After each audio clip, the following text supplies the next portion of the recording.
ಇರುತ್ತಲ್ಲ ಇದರದ್ದು ಮೇಲಿಂದೆಲ್ಲ ಸುಪ್ಪೆ ತೆಗೆದು ಆಮೇಲೆ ಈ ಥರ ಮಾಡಿ ಇಟ್ಕೊಂಡು ಜೀರಿಗೆ, ಹುಳಿ, ಕೊತ್ತಂಬರಿ, 2 ಬೆಳ್ಳುಳ್ಳಿ, ಆಮೇಲೆ ಒಂಚೂರು ಅರ್ಧ ಟೊಮೆಟೊ, ನೀರುಳ್ಳಿ, ಇದಕ್ಕೆ ಸ್ವಲ್ಪ 1 ಚಮಚ ಎಣ್ಣೆ ಹಾಕಿ ಇದನ್ನು ಚೆನ್ನಾಗಿ ಫ್ರೈ ಮಾಡಬೇಕು.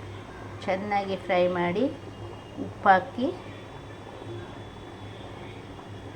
ಹಾಕಿ ಚಟ್ನಿ ಮಾಡಬೇಕು.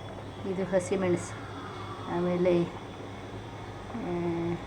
ಧನಿಯಾ, ಆಮೇಲೆ ಬೆಳ್ಳುಳ್ಳಿ, ಆಮೇಲೆ ಹುಳಿ, ಆಮೇಲೆ ಜೀರಿಗೆ, ಆಮೇಲೆ ಟೊಮೆಟೊ, ಆಮೇಲೆ ಇಷ್ಟನ್ನು ಈ ಎಣ್ಣೆ ಬಾಣಲಿಗೆ ಹಾಕಿ ಇದಕ್ಕೆ 2 ಚಮಚ ಎಣ್ಣೆ ಹಾಕಿ ಸರಿ ಫ್ರೈ ಮಾಡಬೇಕು. ಎಲ್ಲ ಫ್ರೈ ಮಾಡಿ ಮಿಕ್ಸಿಯಲ್ಲಿ ಹಾಕಿ ರುಬ್ಬಬೇಕು. ಆಮೇಲೆ 1 ಚಮಚ